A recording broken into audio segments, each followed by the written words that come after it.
Bonjour tout le monde.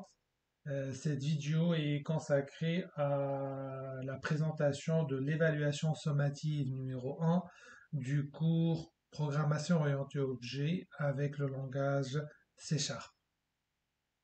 L'idée de l'évaluation est de générer un questionnaire d'une façon aléatoire pour aider des élèves de maternelle ou bien de primaire en général à parfaire leur, euh, leur calcul mathématique en proposant des opérations telles que les opérations d'addition, de soustraction ou bien de multiplication. Donc une partie, c'est un ensemble de questions auxquelles l'élève doit répondre. Cet ensemble de questions, il est généré d'une façon aléatoire. L'élève en question va répondre à cet ensemble de questions et va avoir son résultat à la fin.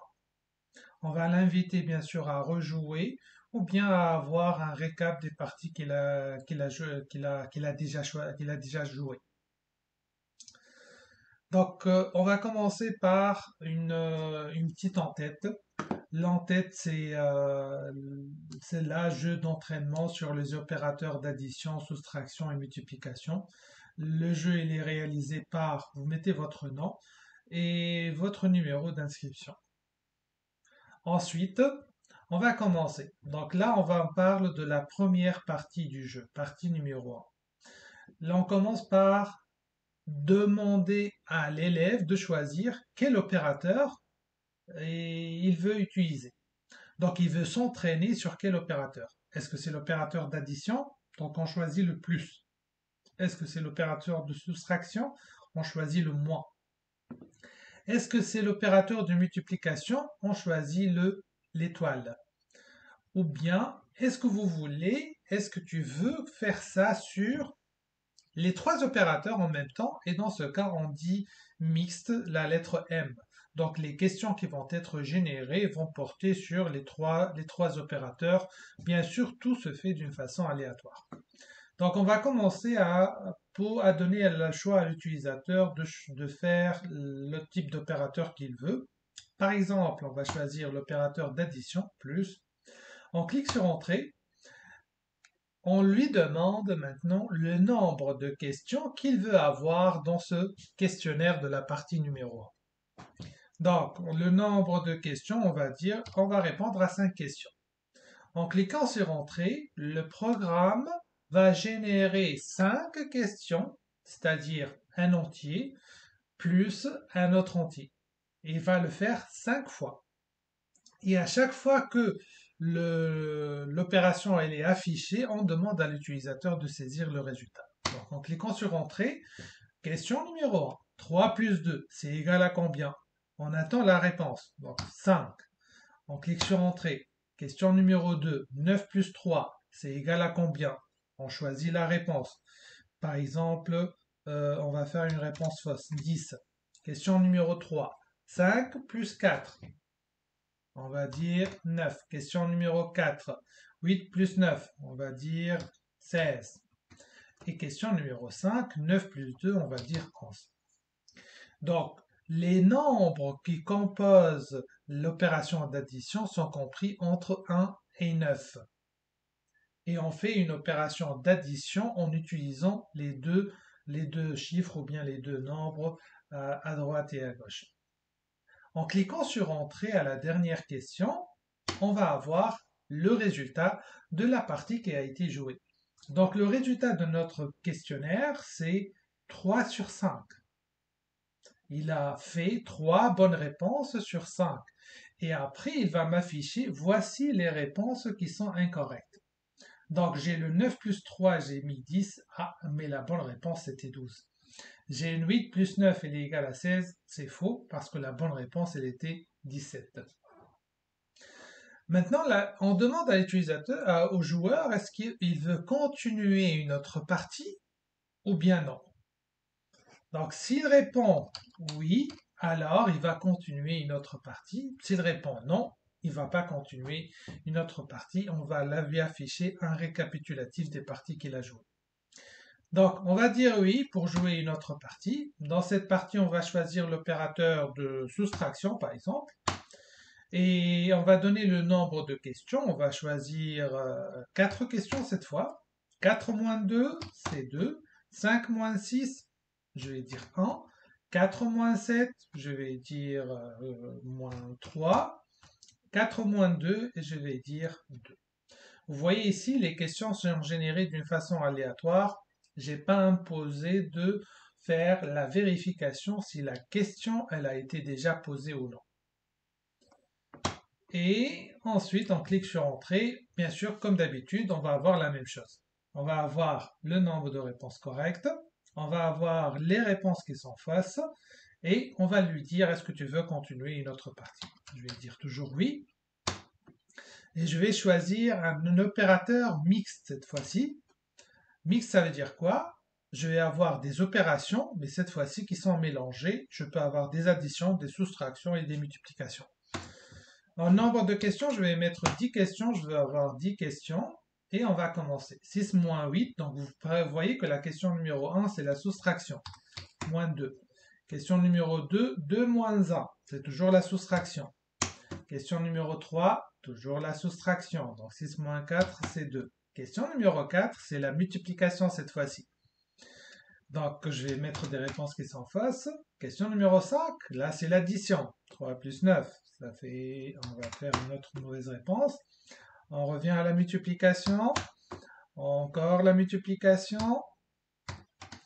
Et addition cette fois-ci. On va faire toujours de mauvaises réponses.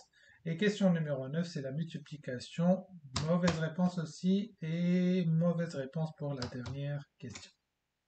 Là, il me dit ton résultat il est de 3 sur 10 et voilà les réponses qui sont incorrectes avec les réponses correctes que tu aurais dû mettre lorsque tu as fait les opérations de calcul.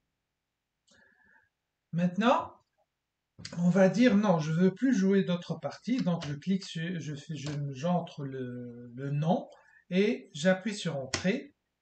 Là, il me dit voilà, la moyenne de tes parties est de 55 sur 100. Le résultat de la première partie, c'est 3 sur 5 et c'est équivalent à 60%. 3 sur 4 pour la deuxième partie, c'est équivalent à 75%. 3 sur 10 pour la troisième partie, c'est équivalent à 30%. La moyenne de ces trois-là, c'est égal à 55%. Bien sûr, la moyenne, elle est calculée sur la somme des trois moyennes, qui sont ceux-là, 60, 75 et 30, divisé par 3, tu obtiens les 55. Et on lui affiche un petit message lui disant bravo, tu as bien travaillé. Pourquoi? Parce qu'il a une moyenne qui est supérieure, la moyenne des parties, elle est supérieure à 50. Vu que la moyenne des parties elle est supérieure à 50, on lui dit que bravo, tu as bien fait. Cette fois-ci, on va y faire une autre partie, mais en faisant un score des parties qui est inférieur à 50 pour voir quel serait l'affichage de notre jeu. Donc, merci de faire ton choix. Comme d'habitude, on va faire par exemple l'opération d'addition. Le nombre de questions d'entraînement, on va faire 10 questions.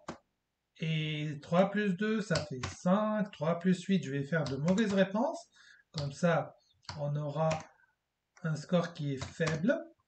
Et on va faire 8, on va faire 6, on va faire 9, on va faire 8, et on va faire 10 ici et 14 ici. Donc le score de mon quiz, de mon questionnaire, il est de 3 sur 10 parce que j'ai répondu uniquement à 3 bonnes questions et les 7 mauvaises réponses sont affichées ici avec les bonnes réponses, comme on l'a dit tout à l'heure. Est-ce que tu veux continuer une autre partie? Je vais dire non. Je ne veux pas continuer une autre partie. Regarde maintenant qu'est-ce qu'il m'a affiché. La moyenne de tes parties, elle est de 30 sur 100 parce que j'ai joué une seule partie et elle a fait 30%. Donc la moyenne, c'est 30%. 30 sur 100. Il ne me dit pas bravo cette fois-ci, mais il me dit tu dois faire plus d'efforts. Pourquoi? Parce que la moyenne des parties jouées, elle est comment? Inférieure à 50. Puisqu'elle est inférieure à 50, alors automatiquement il va m'afficher que je dois faire plus d'entraînement. Bien sûr, que dis-tu de faire une partie de plus? Si tu dis oui, bien sûr, il va faire une autre partie. Si tu dis non, il va quitter et il va pas faire d'autre partie. Nous, on va suivre son conseil, on va faire une autre partie. Donc, je dis oui. Regardez ici, lorsque j'ai cliqué sur oui, je suis passé à la partie numéro 2. Donc, la partie numéro 1 auquel j'ai déjà joué, elle est sauvegardée. Je vais jouer à la partie numéro 2. Est-ce que tu veux t'entraîner sur quel opérateur? On va faire l'opérateur d'addition. On va faire 5 questions. On va faire de bonnes réponses cette fois-ci pour augmenter un peu notre moyenne, mais sans dépasser les 50. Donc, on va faire deux bonnes réponses et les autres ils vont être de mauvaises réponses. Donc, 2 sur 5. Est-ce que tu veux continuer ton entraînement? Non. Je veux voir le résultat actuellement. Donc, le résultat, c'est quoi? J'ai une moyenne de 35. 35 sur 100. Donc, qu'est-ce qu'il va me dire? Voici les deux parties auxquelles tu as joué. C'est vrai que tu as augmenté, mais tu n'es pas encore arrivé à la moyenne de 50%. Donc, tu dois faire plus d'efforts et on l'invite aussi à faire une autre partie. S'il répond non, il va quitter le jeu. Mais s'il répond oui, il va jouer encore une fois. Donc, on va jouer encore une fois et cette fois-ci, on va faire un 100% pour voir le résultat. Donc, on va faire l'opérateur de multiplication. Le nombre de questions d'entraînement, on va choisir 4. 7 fois 1, c'est 7. 3 fois 9, c'est 27. 9 fois 6, c'est 54.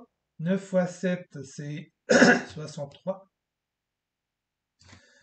Et j'ai 4 sur 4.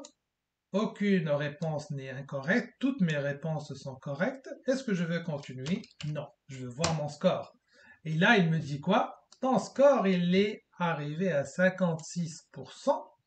Donc, j'ai une moyenne qui est des parties qui est supérieure à 60.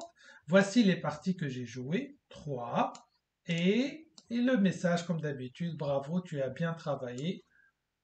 Tu peux te reposer maintenant. Donc l'objectif, comme je vous ai dit, c'est vraiment de donner une solution à nos élèves, de s'entraîner sur des questionnaires qui sont générés d'une façon automatique sur des opérations de multiplication, d'addition et de soustraction, ou bien mixte si vous voulez choisir l'option M pour faire des questions variées. Ce qu'on vous demande, c'est bien sûr, premièrement, choisir les bonnes structures de données et les justifier. Deuxièmement, choisir les bonnes structures de contrôle et les justifier. Tu utilises une boucle. Pourquoi? Pourquoi la boucle for et non pas la boucle while?